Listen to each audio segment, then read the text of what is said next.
everyone! Welcome back to the Project Awesome. So I'm back with a new video! It's been over 3 months since I last did a review on the Hello Glow All Natural Whitening Set at hanggang ngayon, nakakatanggap pa rin po ako ng comments and questions about it. Sobrang sumikat na kasi talaga tong Hello Glow and to be honest with you guys, isa talaga siya sa pinakamagandang skincare na natry ko. Kaya nga every time na makakatanggap ako ng questions or comments about Hello Glow, alam mo yung tipong gustong-gusto ko talagang sagutin, ganun. Kaso minsan nga, sobrang dami ng comments nagsasabay-sabay, hindi ko agad masagot ng ng isa-isa. So ngayon, sabayan na. So sa video po na to, sasagutin ko yung mga usual questions about Hello Glow sa akin, yung mga comments na natatanggap ko. And disclaimer lang guys, hindi po sponsored tong video na to, pero I sought answers from Hello Glow mismo. And also, kaya din po ako nagtanong sa kanila para mas accurate yung mga ibabahagi kong information sa inyo, diba? Kaya kung isa ka sa mga taong maraming tanong about Hello Glow, then please keep on watching. And also, please don't forget to subscribe and like this video, and don't forget to hit that notification bell para ma-notify kayo pag meron tayong mga bagong videos kagaya nito.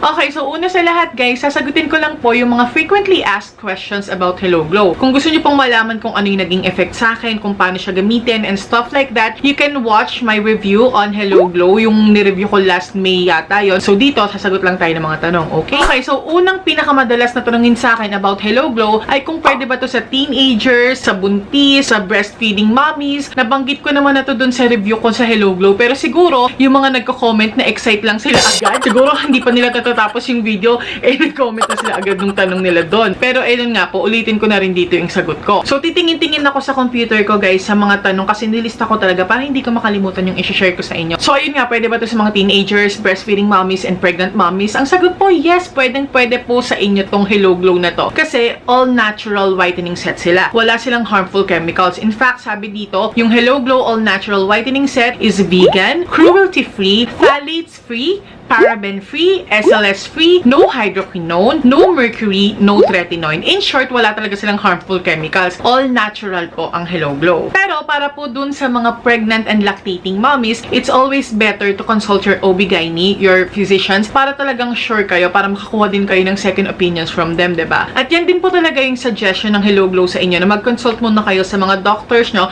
para mas makasigurado kayo. Okay, next question. Pwede ba to sa mga sensitive skin? Opo, pwede din siya sa sensitive skin. In fact, pwede siya sa lahat ng skin types. And sabi ng Hello Glow, it has been carefully and deliberately formulated to be generally safe for all skin types. Tapos, lahat ng products nila, FDA registered yan. And sabi din nila, yung products nila contain only clinically proven effective active ingredients that are approved as safe for daily and long-term use. Pero still, kahit na pwede siya sa lahat ng skin types, kahit sa mga sensitive skin, it's always better na mag-patch test muna kayo. I-test nyo muna yung product, kahit anong skincare products actually na gagamitin nyo. Bago nyo gamitin yan, mag-patch test muna kayo. Una sa wrist nyo, maglagay kayo ng konti sa wrist nyo, and then wait for 24 hours. Pag walang naging reaction dyan, or bad reaction dyan, dito nyo naman i-test sa ilalim ng jawline nyo. Tapos sa maliit na area lang. Tapos pag wala din naging bad reaction dyan, ayun, you can proceed with using that product. And also, of course, i-check nyo muna yung ingredients ng products na gagamitin nyo bago nyo gamitin yun para malaman nyo kung meron bang ingredients na kasama doon na baka allergic kayo. Pero ayun nga, yes, pwede po siya sa sensitive skin kasi nga, all natural itong skincare set na to. And that leads me to my next question. Ano bang ibig sabihin pag sinabi mong all natural? Ayun nga po, pag sinabi mong all natural, it means no harmful chemicals. They only use plant-derived, yung mga galing sa plants, all natural actives for skin rejuvenation. And speaking of rejuvenation, punta na tayo sa next question. Rejuvenating set ba tong Hello Glow na to? Rejuvenating set daw ba itong Hello Glow All Natural Whitening Set na to? Kasi ayaw daw nila ng rejuvenating skincare products. And siguro kaya nila nasabing ayaw nila kasi ayaw nila yung magiging consequence na pag gumamit kayo ng mga rejuve set, diba, nagpipil, tapos mahapde. So according to Hello Glow, by definition, rejuvenate means to make young again or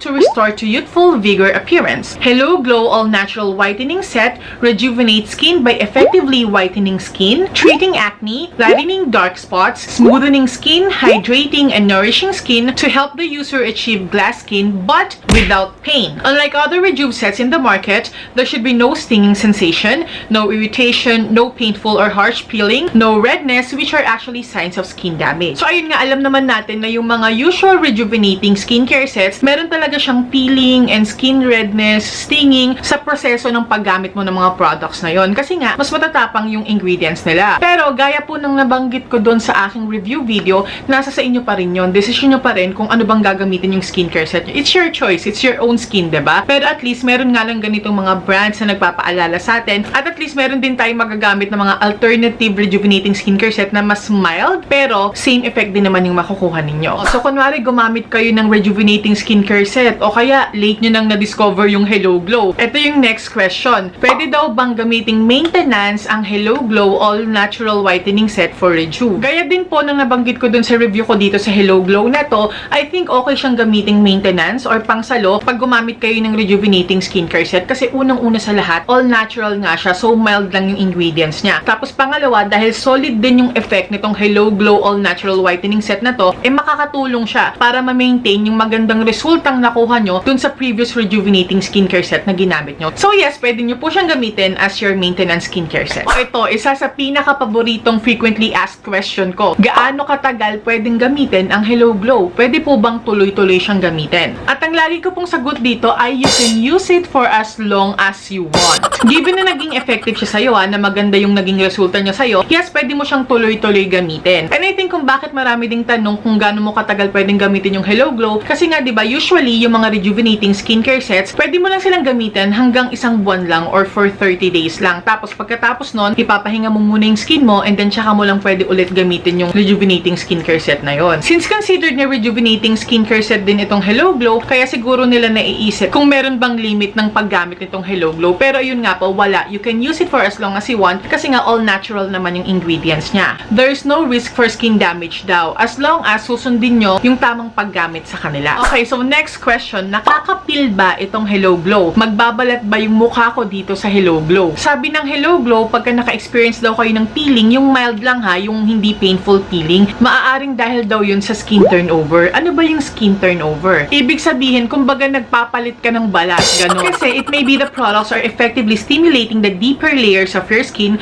causing it to turn over. Nagta-turn over yung skin nyo. So, mapapalitan yung outermost layer ng skin mo kasi para siyang na-exfoliate, ganon. So, merong shedding, natatanggal yung dead skin cells nyo. So, lalabas yung mas fresh and younger looking na skin nyo. Pero again, iba-iba pa rin po tayo ng reaction sa bawat skincare product. So, yung iba, hindi daw sila nagpipil. Katulad ko, hindi ako naka-experience ng peeling dito sa Hello Glow. Usually, yung mga may experience na talaga sa paggamit ng mga skincare products, hindi na daw talaga usually nagpipil dito sa Hello Glow. Pero, kung virgin yung skin mo, kung first time mong gumamit ng skincare products, tapos nagkataon na ito yung first time mong gamitin, mas high yung chance na meron kang peeling na mai-experience. Pero dapat mild peeling lang at dapat hindi siya mahapde. And it will only last for 4 to 7 days. Okay, so ito na, another frequently asked question na gustong-gusto ko talagang sagutin. So, kunwari hindi ka nag-peel from using Hello Glow pero nagkaroon ka ng breakouts ng mga pimples. O kaya, nagpipil ka tapos at the same time, meron ka ding mga pimples, meron ka ding breakouts from using Hello Glow. So, ang tanong, bakit ka nagka-pimples? So, sabi ni Hello Glow, we cannot predict this exactly as we are unaware of your clinical status, the causes of your current skin condition, and unfamiliar with the history of your product usage. Please understand that different people react in different ways to the introduction of a new skin regimen. And yes, tama po yun kasi hindi naman nila alam talaga yung skin condition nyo, ganyan. Tsaka hindi rin naman nga po nila alam kung ano ba yung mga skincare products na ginamit nyo bago nyo gamitin yung Hello Glow. Pero, possible answers kung bakit tayo nagkaka-pimples or nagkaka-breakouts from using Hello Glow or, you know, certain skincare products is because of skin purging or purging period. So, ano ba ibig sabihin nun? So, ang skin purging ay kapag napapabilis yung cell turnover ng skin mo from using new products or pag gumamit kayo ng mga products na merong mga active ingredients. Nagkakaroon tayo ng shedding ng skin kasi nga na-exfoliate yung surface layer ng skin natin, diba? Pag nangyayari yun, nilalabas nila yung mga clogs or yung mga microcomedones sa pinakailalim ng balat natin. natin. At pag nilabas yun yung mga nagiging pimples. Usually, it takes 28 days para makumpleto yung cycle ng skin turnover. Actually, minsan, mas mahabang period of time pa. Pero yun nga, pag gumamit tayo ng mga products na merong mga active ingredients, pag gumamit tayo ng mga bagong products, kapag ka na-detoxify yung skin natin, mas mapapabilis nga yung cell turnover ng skin natin. Kaya wag niyong ititigil yung paggamit ng Hello Glow kung sakaling nag-skin purge kayo, kasi yan din mismo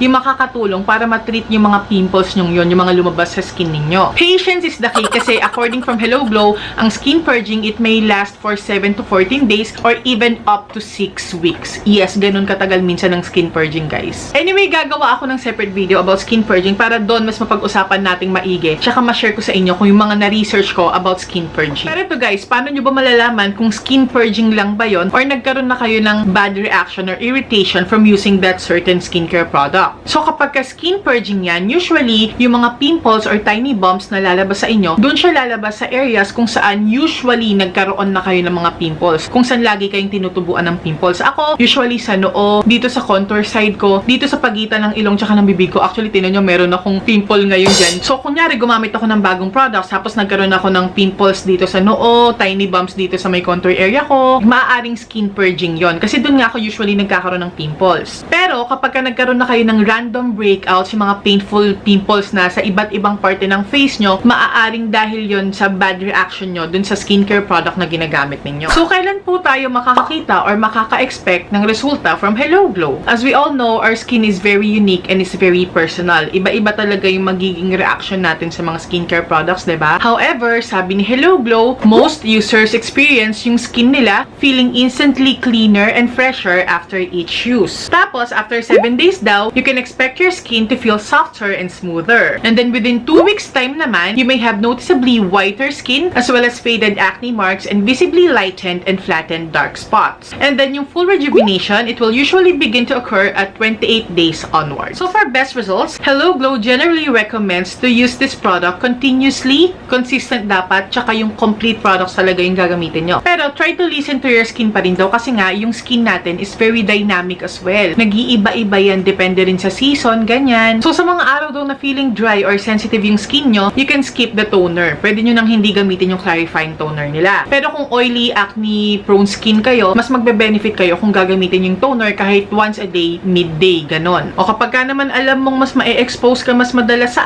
araw, dapat gamitin nyo lagi yung sunscreen cream nila. And mas maganda na mag-apply kayo ng sunscreen cream every after 3 hours. So maraming factors pa rin talaga yung pwedeng maka-apekto sa skin condition natin. Kaya nire-recommend ni Hello Glow, aside from using this Hello Glow All Natural Whitening Set, kumain kayo ng healthy, matulog kayong maigi, drink lots of water para mas ma-hydrate kayo, and in that way, mas ma-hydrate din yung skin nyo. So ito, may mga natatanggap din akong comments na ganito. Bakit parang tubig daw yung clarifying toner ng Hello Glow at saka alcohol-free daw ba to? So itong clarifying toner nila, ang pH level niyan ay 7. So this is actually really mild. It's neutral and restores the skin. So alcohol-free po ba siya? Actually, no. Meron siyang ethyl alcohol, pero it only contains reasonable amount lang daw ng ethyl alcohol, sapat lang para makatulong na mag-penetrate yung mga active ingredients sa skin natin. Hindi siya makaka-damage ng skin natin, basta proper yung pagkaka-formulate tsaka paggamit sa kanya. Tapos itong clarifying toner ng Hello Glow, kahit na meron siyang content ng ethyl alcohol, non-drying din siya talaga kasi meron siyang mga humectants like propylene glycol and butylene glycol. Yun yung mga nakakatulong para maging hydrated yung skin natin, moisturized tsaka protected.